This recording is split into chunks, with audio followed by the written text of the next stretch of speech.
Hey everybody, welcome back to the Smattering, where we ask the important questions about investing. I'm Jason Hall, joined by Jeff Santoro, also known as the voice of the people.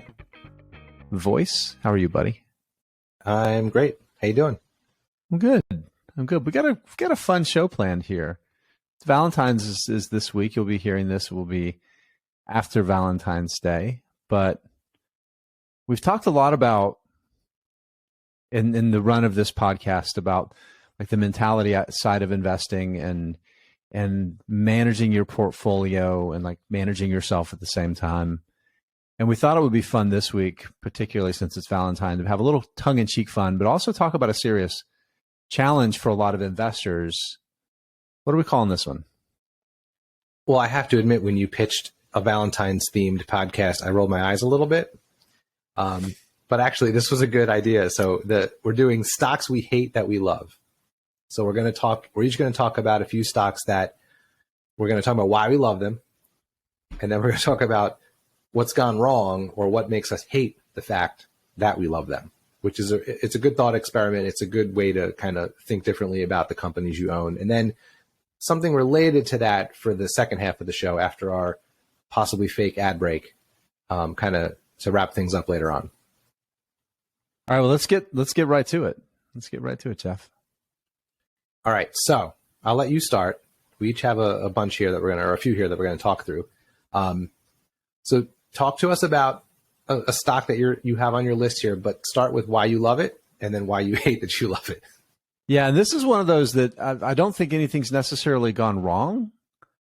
It hasn't really been a great investment, but I don't think anything's necessarily gone wrong. But this is Bank of NT Butterfield and Son. The ticker is NTB. And basically, it's just a bank for rich people, some of whom may or may not be trying to hide money from governments for tax reasons. I would never accuse any bank of intentionally structuring itself as such. But I will say that banks that are located in places like the Cayman Islands and Bermuda and the Channel Islands have a reputation of existing for, I don't want to say nefarious reasons, but for reasons that are advantageous to very high wealth, highly privileged people. And I don't talk this way a lot on the show, but like I constantly battle with the reality of being a very privileged person and also living in a society where I'm a diehard capitalist, and I want the playing field to be level, right? I want it not equal outcomes, but equal opportunities. Everybody, you put in the work, you have a great product, you build a great business, you have a fair shake. And let's be honest, dude, the thumbs are on the scale. We know that, right? Yeah, we know that, and this is one of those that I love this business because I think it serves an important purpose, right? You might not necessarily agree with it ethically, or maybe you don't give a damn, right? I tend to fall on that don't give a damn a lot of times because I own a bunch of it. And the reason that I own it is it pays a wonderful dividend yield. It's a well-protected dividend. They're very well run. This is one of the oldest banks in Bermuda. They have a great fees-based services business.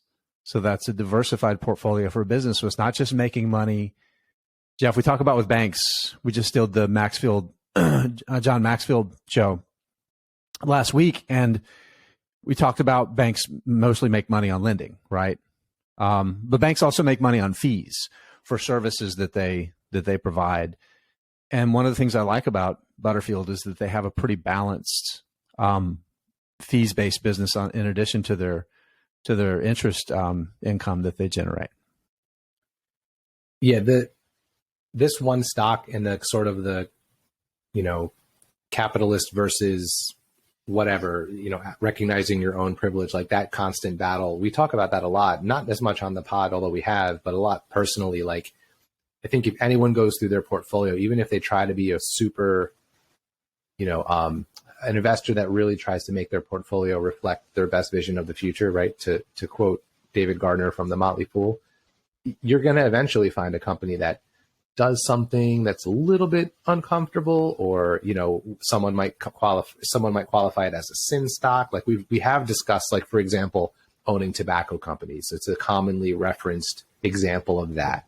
Do you ignore the health, you know, risks and just take the money that you gain off what has been a great investment? A company that sells an addictive product that kills people. Right. But the one side of the coin is, but I'll use that dividend to go do good in the world. Or some people view it as, I don't want anything to do with a company like that. And I think, you know, if you look deep enough into your portfolio and dig into the companies, you'll find stuff that makes you feel not great. And then you just have to sort of make that decision about, you know, is it not great enough to make you not want to own it? Or is it not great enough to sort of say, hey, you know, they're not doing anything illegal. It's just kind of the way the world is. It's hard. I struggle with that too. I don't own this particular one, but I could see where that would, you know, kind of make you see it, think of both sides of it. Yeah. And this one, you know, the stock's down like 39% from from its all-time high.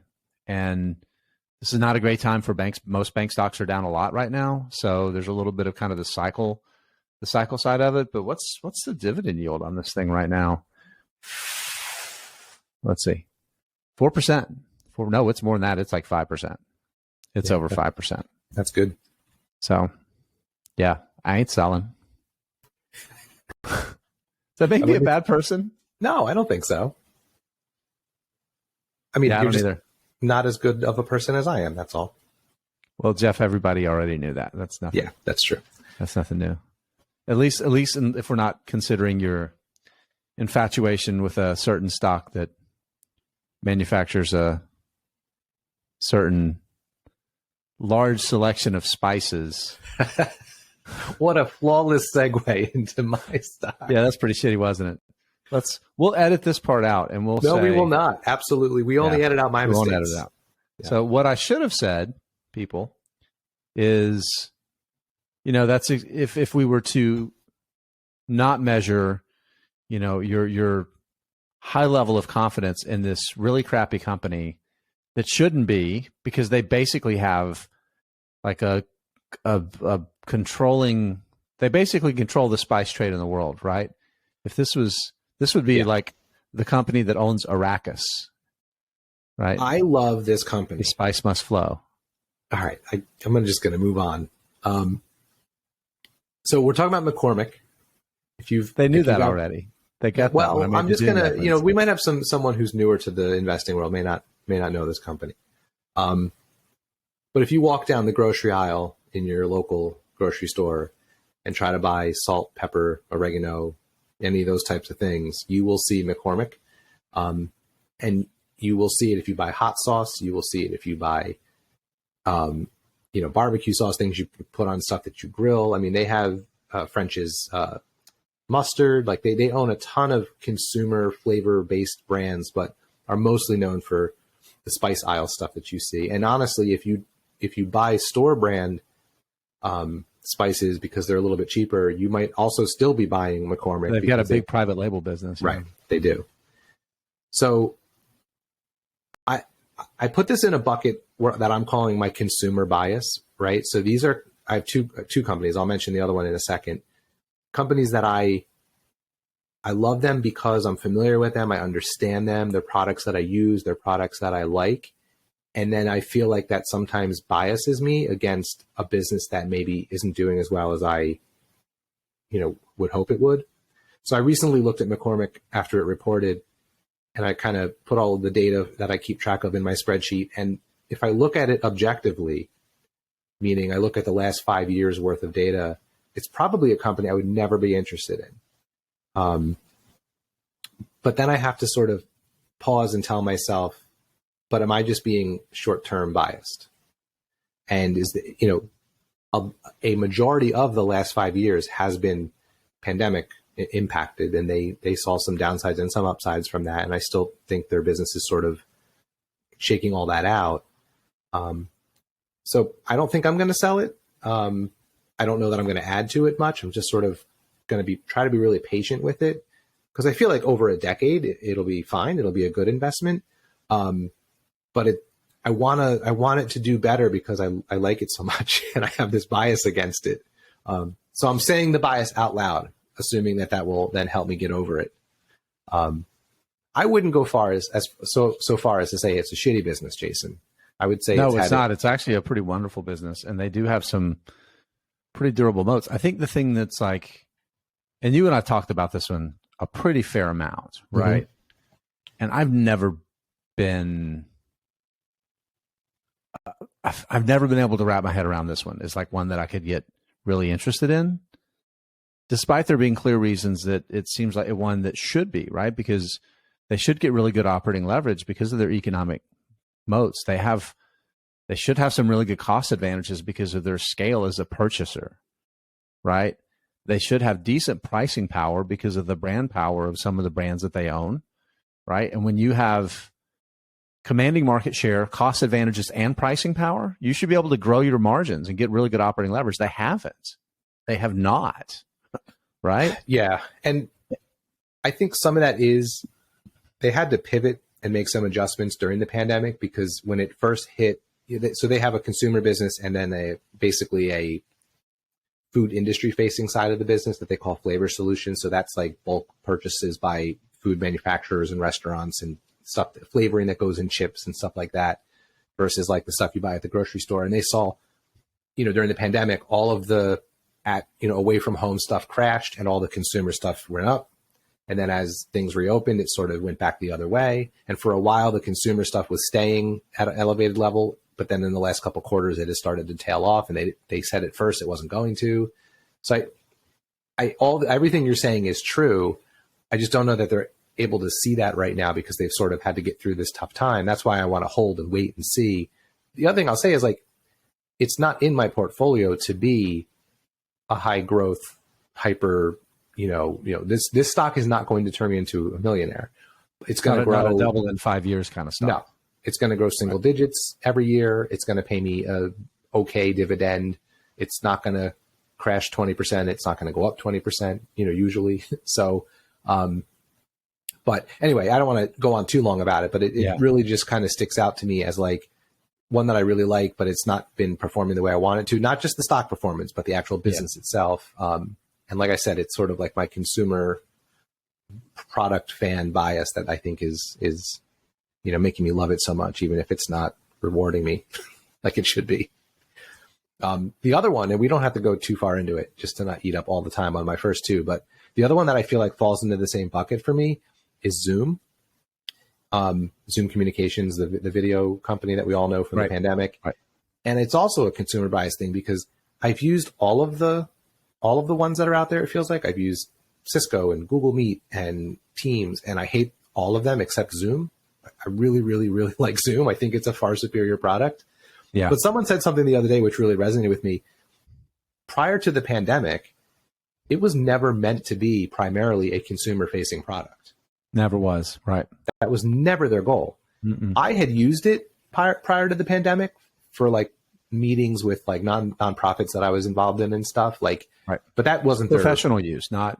But still, it was like 6 people in a free version, right? It wasn't but they were always going to be business to business, enterprise facing, and then it was the pandemic that sort of put it on everyone's radar. And I cannot bring myself to sell it, and I cannot bring myself to add to it, even though they're putting up really strong numbers each quarter, and I can see the long-term vision. But now that their business is focused on an area I can't see because I don't work in an enterprise that uses it. It's really hard for me to gauge like how much growth there could be or how much of a addressable market there is that remains. So that's another one where like my bias, because I know it and I really like it, is keeping me from both adding to it and also from selling it, if that makes any sense. Yeah, it does. And this one didn't make the stocks we hate that we love for me, because I've grown, I don't want to say apathetic, but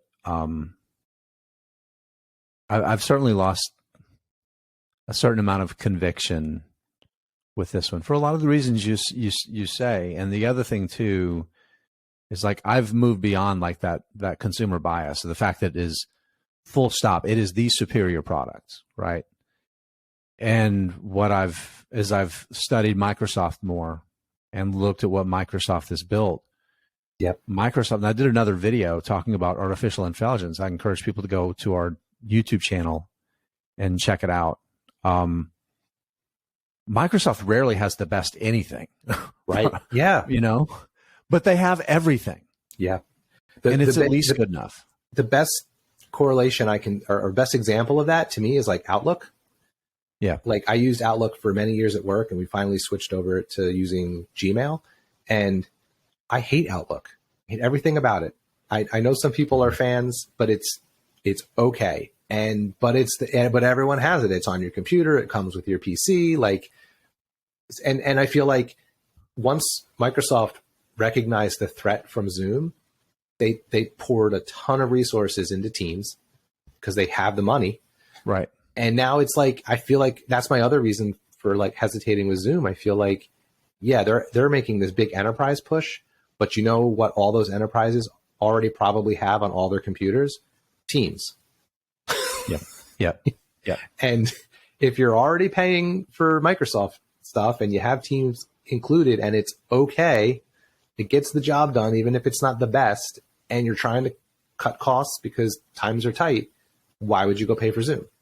Right. Well, and the other part of it too is that if you're an enterprise and you're running their information services, IT, whatever your company calls it, if you're dealing with all of that infrastructure and technology, the old adage about having one back to pat, one throat to choke is really valuable because you're managing your resources tightly and you don't want to have 30 vendors to have to call. Yep. Right. And that's a big selling point for the buyers of these sorts of things. And that's one of the things that we've seen that's changed, Jeff. Over the past year and a half, companies have gone back to their normal buying patterns. They're sending out RFPs, they're testing products, they're comparing bids, and they're going through a full normal sales cycle. They're not just signing up for the thing that they can get. Yeah. And what we're really going to learn is, can Zoom really be a standalone enterprise communications suite, and that be enough to be a business that can compete with the giants like Microsoft? Well, yeah, and that's what they're trying to do, right? They're realizing exactly what you just said, and they realize they can't just be the video communication tool for these companies. That's why they started Zoom Phone, and they have these Zoom Rooms, and they're trying to build out the little Slack-like feature that is already in the Zoom application. And I think they're trying to pitch to companies like, here's the superior video product, and here's all this other stuff that we can do. Like, we can replace all your phones with, all your old Cisco phones. You can buy Zoom phones, So to your point, they're trying to be that one back to pat, but they're starting from the standpoint of like the video software and trying to branch out. And if it works and they can do that, then maybe it's successful. So, all right, I'll stop babbling. Can I talk about Coinbase? Yeah, I was just gonna segue to that. You ruined it for me, but go ahead. It's fine. Well, I am the ruiner of segues. That's what I'm the voice of the people, and you're the ruiner of segues. This is good. We got to trademark that, Jeff. All right. So why do I hate that I love Coinbase? And the reality is that I'm probably going to be wrong about the blockchain. So I'm not somebody that believes that we're all going to be paying for things in crypto bucks in 5 years, whether it's Bitcoin or Solana or Polkadot or Ethereum, any of those. I don't necessarily think that's going to happen, because what's going to have to happen for the stuff that's built on blockchain to thrive is it's got to be really easy for people like me and Jeff and those of you listening to use. For the blockchain, it's got to benefit us in some way and be easy and friction-free in our real lives. I don't care how much the gas station or the restaurant pays in fees. It's really easy for me to whip out my phone and do Apple Pay on my Costco Visa, and it's done and it happens. And I don't have to do some stupid math in my head to figure out how many whatever coins I just paid when the money was supposed to be in dollars. All that stuff has to go away, Jeff. Right. Yeah. And I'm not sure how things are going to continue to play out with blockchain becoming a thing that can be used for these large scale transactional things and tracking things and making things happen automatically and quickly and driving out cost and increasing security profiles and all the things that blockchain on paper can clearly do. But here's the thing that I come back to. People talk about this is going to be the biggest innovation since the internet, right? And it feels like things happen really fast with the internet. The internet was invented in 1983. It was decades. The dot-com boom happened 17 years after the internet was born. The dot-com bust happened 17 years after the internet was born, right? So 17 years later, and like the economic benefits of the internet that we were expecting still were not happening. And it was another 4 or 5 years before e-commerce really started to get traction.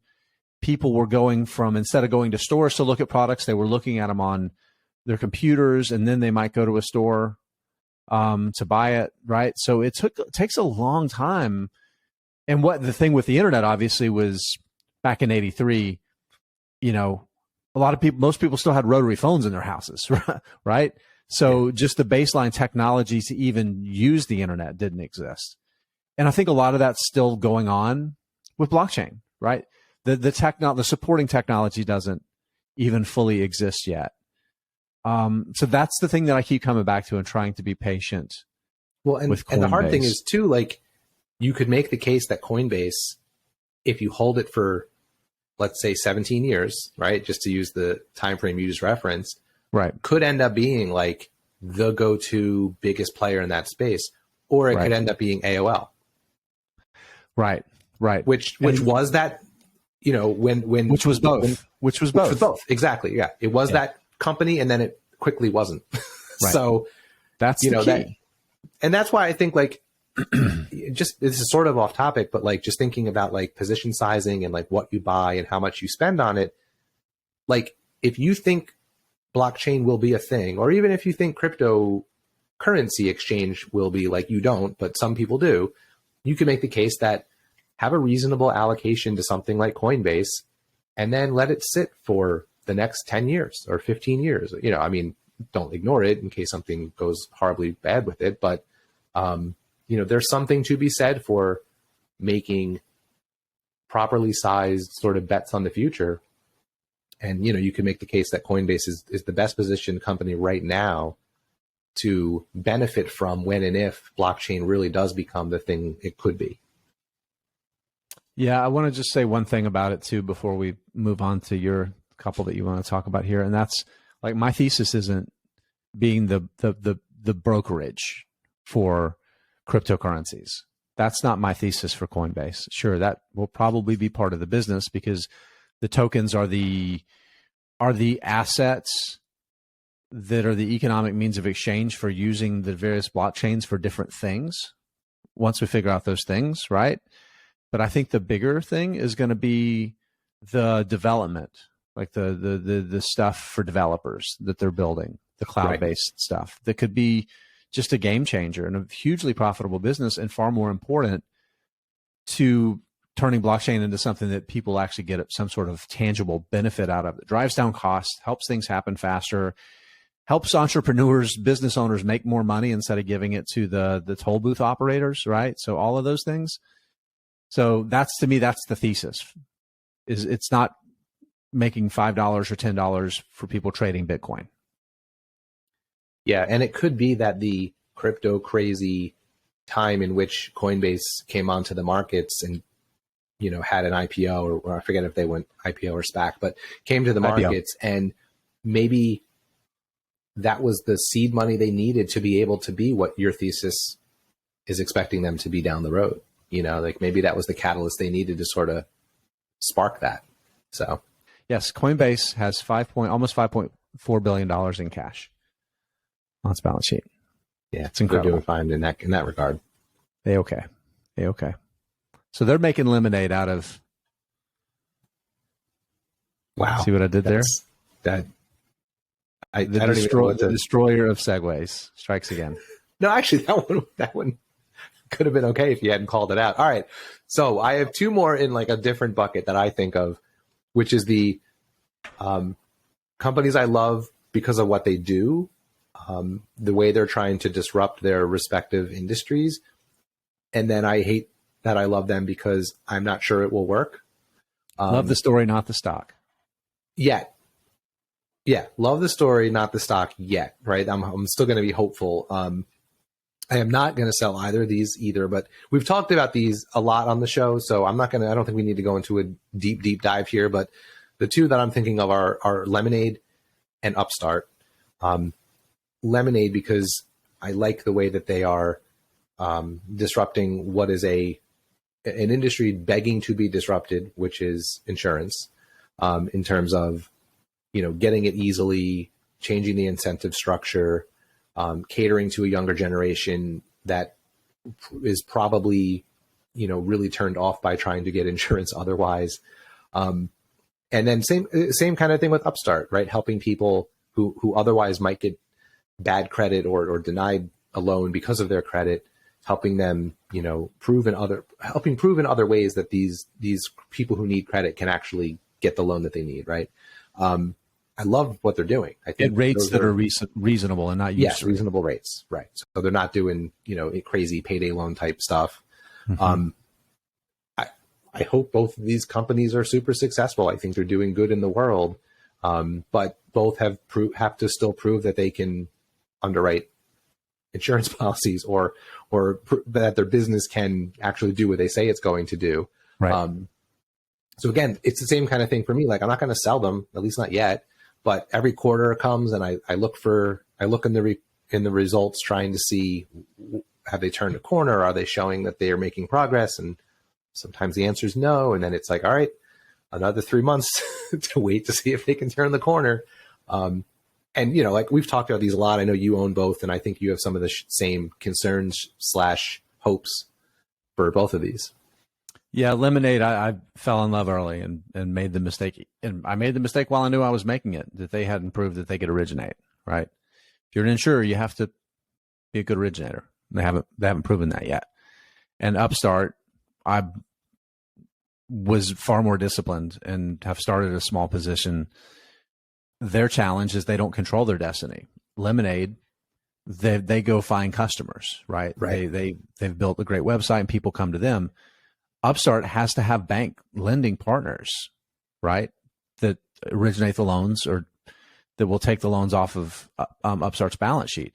So it doesn't control its destiny. And right now, banks are all of its bank partners are like, yeah, we're just gonna not originate a bunch of unsecured consumer loans right now because there might be a recession.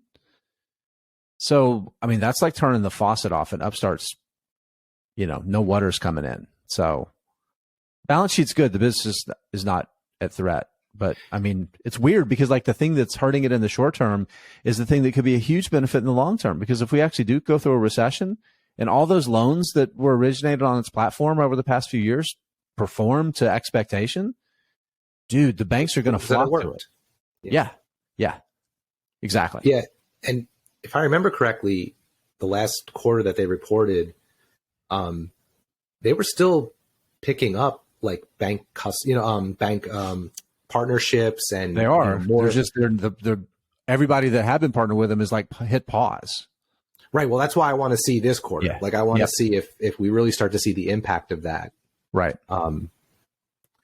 Yeah. So why don't you tell me about your next stock? Voice of the people, executor of segues. Nice job. See, I murdered them and you just execute them. So Tell, Tell, Tellurian. A little bit of the same thing with Lemonade and Upstart. It's kind of my penchant for falling in love with the great story. So Tellurian's business, the thesis when I bought it was, and still is a big part of the thesis, is building a natural gas export facility, the U.S. Gulf Coast, liquefying natural gas. So we have tons of natural gas in North America that's low cost, and there are massive markets that want that natural gas to either offset coal or simply they need the energy. Think about everything that's happened in Europe since Russia invaded Ukraine, right? Here's the thing. They need to raise billions and billions of dollars to build this facility. It's like the project is ready to go. They've got all the regulatory stuff's done. They've got a contractor lined up to build it. Like all they got to do is sign on the dotted line on the final investment decision to do it, and they could break ground and start building this thing. They just don't have any money. And it is mind numbing that in like you would think like the best capital environment with tailwinds for something like this, with all of these markets that are looking for natural gas, oil price is very high. Oil and gas companies very profitable. That's like where a lot of the money would come from, is there these oil and gas companies partnering with them. They haven't been able to get it done, right? And to such a point that Sharif Suki, who's the co-founder of the business, he does these little YouTube videos, and he's the chairman of the board. He's not they have different people that are doing day-to-day operations, but Suki also founded Cheniere Energy, which is like the LNG export, huge winner, life-changing stock in this industry. Like he built that business, and he's done this before, right? So trying to do it again, and it just it blows my mind they didn't pull it off. So they've pivoted and started acquiring natural gas production assets, and now they're trying to be a natural gas producer. So they've moved the goalposts, they've changed the business, the thesis is different. And I'm dealing with that part of myself where I'm just glacial, Jeff, when it comes to selling. And I'm just wondering if am I going to be prescient? Am I going to look like one of those people that held through Cheniere or bought when things looked really dire? 5 years, I'm going to be looking back and it's a 10-bagger, right? It's possible. Yeah. It's the stock. I think the stock could 40x or 50x from here if things would just kind of turn a little bit. But because they haven't through the environment that we've gone through, I hate myself for loving this one. Yeah. And that what you just said there at the end really resonates with me, because anyone who's ever told one of those awesome stories about the 100-bagger that they have in their portfolio comes along with the, oh, and I held it through X, or I didn't sell when they did Y. And every heartbreaking story of I sold X and it's been a 100-bagger since is usually, and I sold it when this bad, it was going through this tough time, like the Netflix and the Quickster debacle is like a good example of that. People held through it and they have this awesome story to tell. People bailed and they look at their portfolio and cry over the gains they left on the table. So yeah, I get it. It's, the story will sometimes, if you love the story enough, maybe it's the thing that does help you hold through, but you also have the opportunity loss of that money that either sat around, did nothing, or depreciated, that you could have been using for something else if you end up being wrong. Yeah, no, that's exactly it. That's it. So this is one that I think is good, because it's another one that it's like it's kind of the same thing as when really, really, really well. Right. Yeah. So I'm calling this my research bias stock. So it's Fulgent Genetics. When I started to do contracting work for the Motley Fool, my first job was to be what's called a ticker guide, which is essentially be on the community discussion boards and keep conversation going and answer questions and things like that. And one of the first companies I was assigned was Fulgent. So I've known it for, basically since I first got into being an individual stock investor. This has been like the first company I really sort of dove into, tried to understand. The best possible time to start getting to know Fulgent Genetics. Yeah, exactly. Right as they started to make billions of dollars selling COVID tests. Right. $1 million investment, and they printed billions in cash flow. Right. But the thing that was always what I looked for, and the reason I bought it ultimately way back when I first learned about it, was behind all the Fulgent revenue was this core business. They do genetic testing, and they have this next generation sequencing genetic test. And that underneath all the COVID revenue was growing triple digits all through the pandemic. right? So you could look at the pandemic stuff and say, okay, I get it. That's not going to be here forever. God willing, we're not going to be testing for COVID down the road. But here's this core business underneath that's still chugging along. And they made some really smart acquisitions initially using all that pandemic testing money. They bought they bought a company. They also signed an agreement that branched their business out into the cancer space. They got a footprint in China. So I was really sort of enamored with this business. Like, here they are, they're crushing it. They made a quick pivot to testing for COVID that got them billions of dollars. They're allocating that capital smartly. And then the last couple months, I've really sort of seen some red flags. There was some information in the last SEC filing. There's a section in all SEC filings about what's it called? Party risk, related party risk. Yeah. Related party risk. Thank you. Yeah. Yep. And maybe it was there previously and I just didn't catch it because I don't read every word of the 10Q or the 10K. Yeah. No, but some of it was already there because Ming Hsieh, the co-founder and CEO, majority owner. Right. Right. Well, what put it on my radar was listening to some smarter people than I talk about it, but it was after they made the acquisition they announced a couple months ago of Fulgent Pharmaceuticals, which was actually part of the business prior to their IPO, and they split it off for the IPO, but it's also owned by the CEO of Fulgent Genetics. Right. So my initial thought was, is the best use of capital to acquire a company that would benefit the CEO? And then I come to find out, not only did that happen, but didn't Elon Musk do that with a solar company?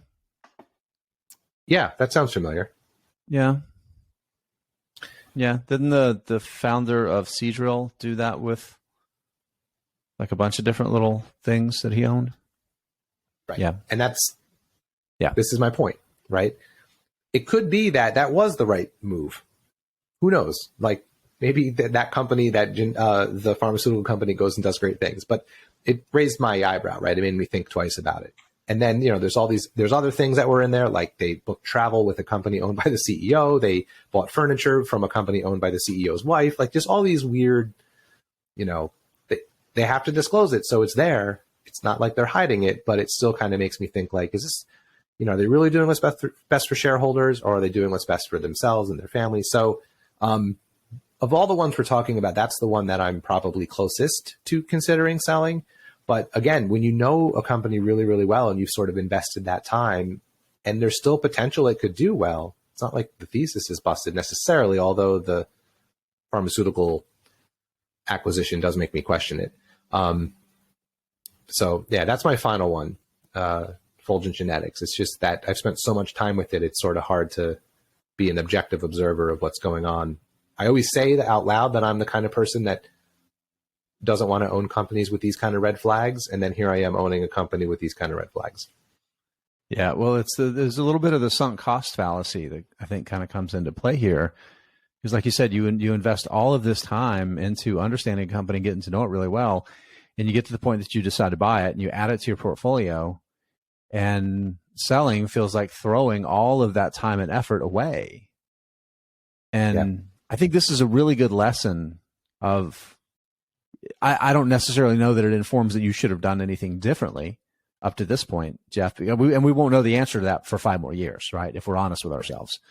Until we find out how the economic results of the pharma business pan out, whether they generate any returns for investors, they take away from capital that I think they've been really diligent about investing. Like you said, they've made a ton of really good bolt-on acquisitions to expand that testing business in some really smart ways.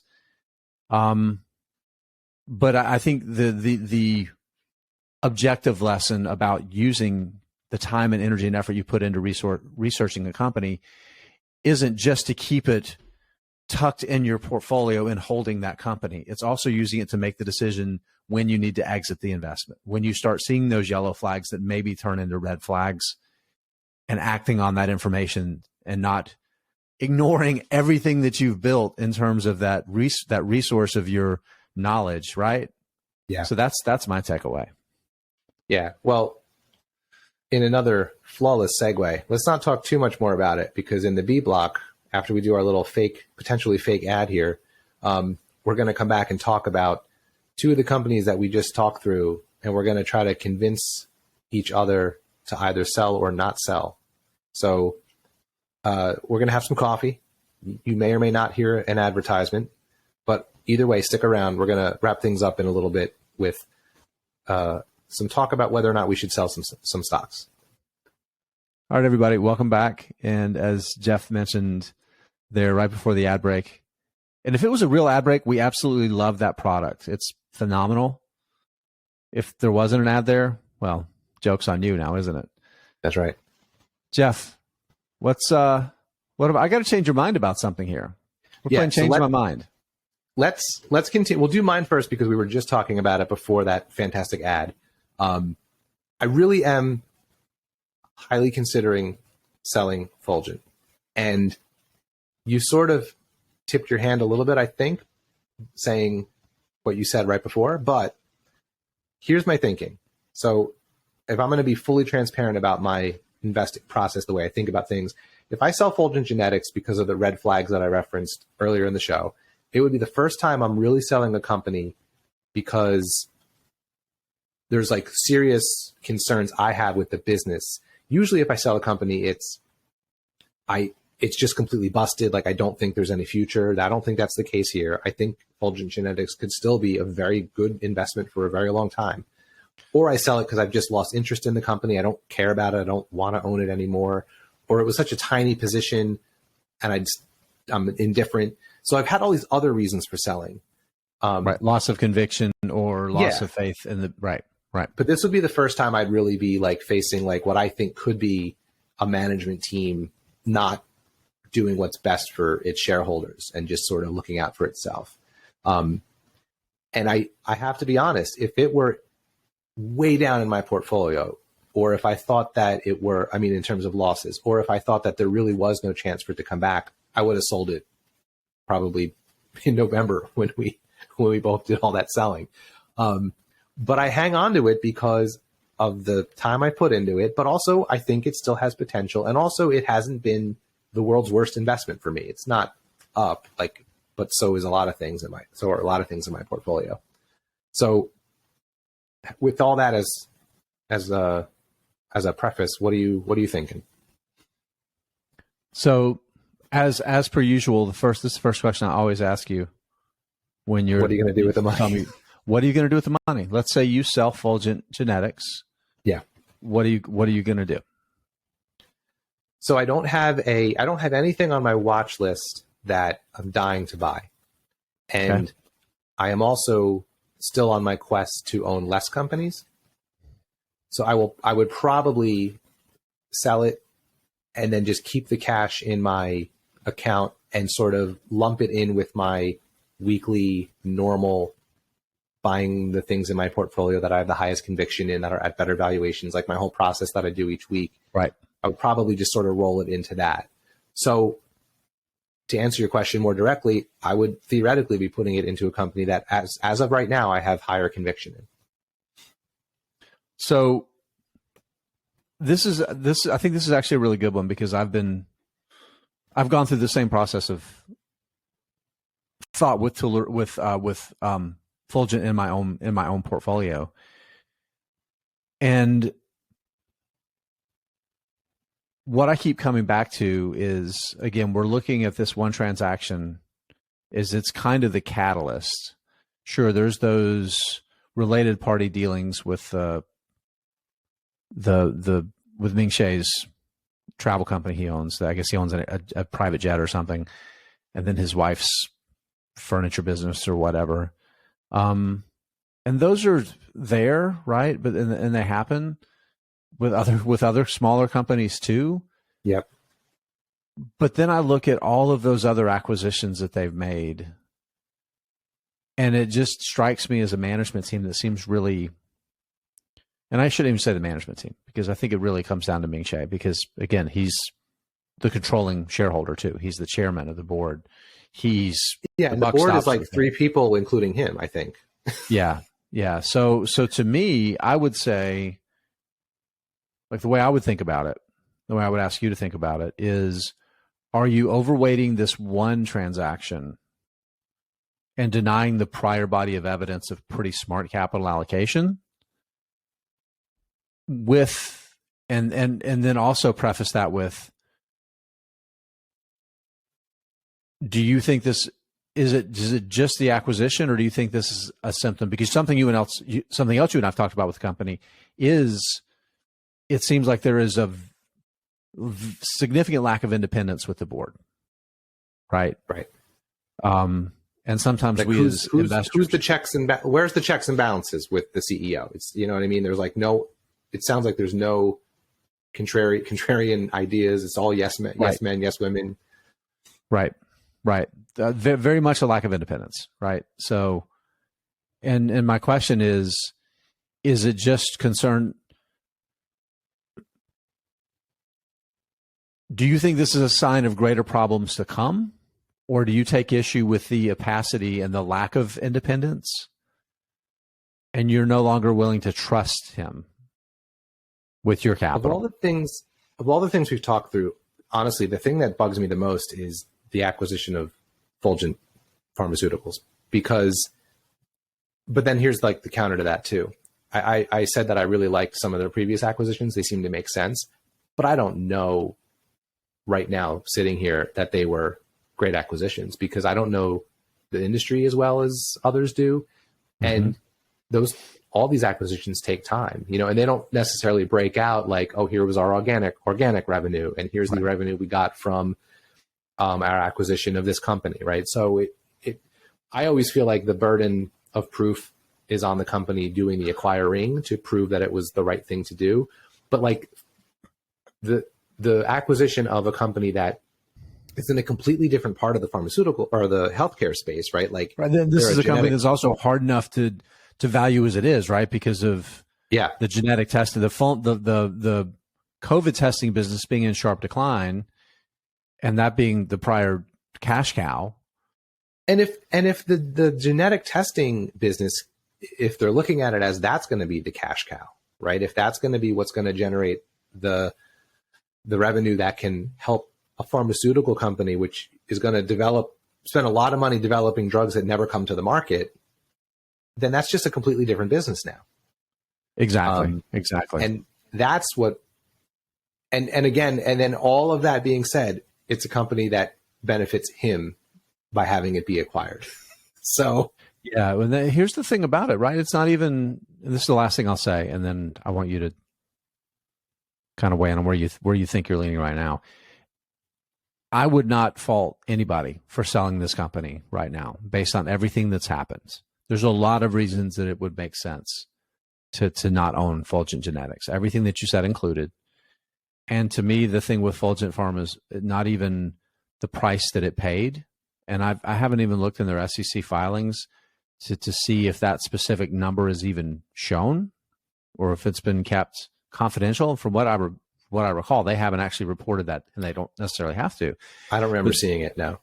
But it's not even necessarily how much it paid for it. It's how much it's going to pay to continue operating it, right? The cash that it's going to have to divert from other things that it could use that is now going to be diverted to a essentially non-revenue generating pharmaceutical business that doesn't have an FDA approved drug. Yeah. So to wrap up our Fulgent discussion, I think here's where I am right now. I'm inclined to, well, they're going to report earnings in a couple weeks. So I don't think I'll do anything between now and the next earnings report, because at this point it feels like I should just see if they have anything more to say about it a quarter later.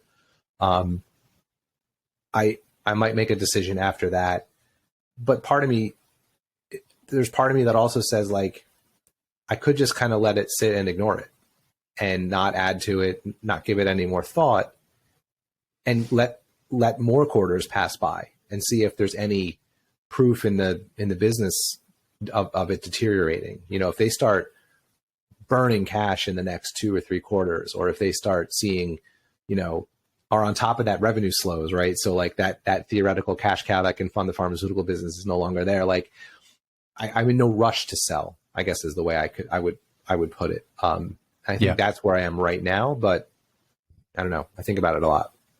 I think you're thinking about it the right way, so long as you're not thinking about it too much, right? because there's Yeah, a no, cost no, it's there not too. like keeping me up at night or anything like that. But when I do take the time to go through my portfolio and think about potential changes, like it's top of mind. So, all right, let's pivot here. What's your stock that you're close to or considering selling that you want to talk out loud about? Well, I think I need to have a conversation with somebody about Tellurian. So, what would, if you sold it? What would you do with the money? I'd buy cash. You would just keep it in cash. I'm in a position right now where I'm trying to build cash. There's only a few stocks that I'm particularly compelled to buy right now. Yeah. And a couple of them, I have some concerns about the near term with their business, and I need to get past that. Probably start an opening position, like Silicon Valley SVB Financial, for example. Right. I think it's going to be great, but over the long term. But I really need to make sure I'm not ignoring any like systemic risk with everything that's going on with venture capital and like how they've built their lending business over the past 3 or 4 years before I pull the trigger there. But so all of that to say, I'd buy cash, right? Some optionality that I would look to deploy over the next 6 months. So here's the question I would ask you that I think is different than you would ask me, because our portfolios in terms of the proportion that our individual stocks is very different, right? Like I've talked before about how if you add all my individual stocks together, I think it's still less than 10% of my, my wife and I's combined investment portfolio. So I have significantly less risk in even my largest position. Right. So where does Tellurian rank in terms of? It's middle of the pack. I've never had substantial exposure to it. And I bought some shares at like a dollar back in 2020 when everything was crashing. Yeah. So I've made money on at least part of my holdings here. But what I keep coming back to with this, Jeff, is thinking about, again, Sharif Suki's not a manager of the business. He's on the board. Pretty sure he's the chairman. But he's very important to its success. And Cheniere Energy started off when it was as a startup when he founded it to import natural gas. So it was so long ago that there was the general idea was that the natural gas that was in North America was too expensive to access. All the stuff in shale, we'd never be able to get it out. We were going to have to start importing it. And then something happened along the way, and fracking happened, and it was really mainly for oil. And they figured out, we can get a lot of natural gas this way cheaply. Yeah, it changed everything. Absolutely changed everything, right? So I think this is somebody that has a tremendous amount of mental flexibility, I think the thesis is fine with that caveat that they've changed it a little bit. But I'm wondering if I'm so biased because of another past success that I'm seeing an opportunity that's just clearly never going to pan out. So I know you don't keep detailed, super nerdy spreadsheets like I do, but one of the things that we talked earlier about McCormick, and one of the things that I noticed this quarter when they put results out was, as I looked through just the numbers, right? Ignore the story, pretend it's a blank spreadsheet without a name, show me these results. It's not a company I would buy, right? And that's not how you should make all of your investing decisions, because it is just a snapshot and it was only 5 years, and that in the history of a company that's been around for a really long time, that can actually just be a blip on the radar. But are there any metrics that you've seen with Tellurian the last quarter, the last couple quarters, that makes you feel like you'd be wise to hold on, or makes you feel like you'd be wise to sell if you could separate them from the story and what you know about it? See, I think this is a healthy exercise because it kind of forces you to try to find some objectivity with these ones that you get really, really close to. Here's the problem with Tellurian with that is that their basic business, the big thing is still theoretical. It's plans sitting on a hard drive in a computer somewhere. It's some land they have a long-term lease on, but it's not like I can look at their cash flows last year versus last quarter versus, there's no cadence of that. It's all about the key man and getting the industry players to come to the table and agree to help fund it, right? Or to somehow raise capital. And that's why this one's so difficult, is there's not, you have to, you have to go on, this is one that there has to be a certain amount of just kind of going on faith that they're going to get it done. Yeah. It's a very different, well, maybe not as very different. It reminds me, as you said that last part, it reminds me a lot of QuantumScape, which we've talked about, where you're putting your hope in a technology that's not proven to be able to be rolled out at scale yet. Right. But if it could, holy cow. Right. So I don't know, maybe it's not an exact analogy, but that's what it made me think of. Well, it is. And the thing with QuantumScape is, they've sent sample cells, to their automaker partners. So that's a clear signal, right? That things right. are That's moving. Something you can actually look at and say they're making progress. Right. Right. So that hasn't happened with Tellurian. All right. Last question on Tellurian, and then you can tell me where you're leaning. If you did sell right now, do you feel confident that a year from now or 2 years from now, if the story gets a little clearer and your conviction comes back, do you feel like it's early enough? Are they small enough of a company where you could get back in and still see appreciable gains? Because that's something to consider too. Yeah. Like QuantumScape, another example, like you don't need to own QuantumScape right now. If that technology pans out, as soon as we know it does, you'll have plenty of time to get in and ride that for the next several decades. Yeah, obviously, like you never know what's going to happen with the stock, and the market can do some pretty silly things in a very short period of time. Yeah, yeah. But taking all of that into account, I think so. I think this isn't the business that I bought specifically to sell the day they announced their FID, right? That they were doing it, and there's going to be a big pop, and then I'm going to sell, and I'm going to take those profits and go. I think this is a stock that could generate, realistically, from here, 50-fold returns over the first 5 years from the day they issue that FID to the first phase is built, and then phases of expansion after that. I think this could be an enormous, enormous winner, right? I really do. So, maybe that's the decisions. Maybe it's time just to move to the sidelines, and the answer is not I sell and it's no forever. It's just not right now. Yeah.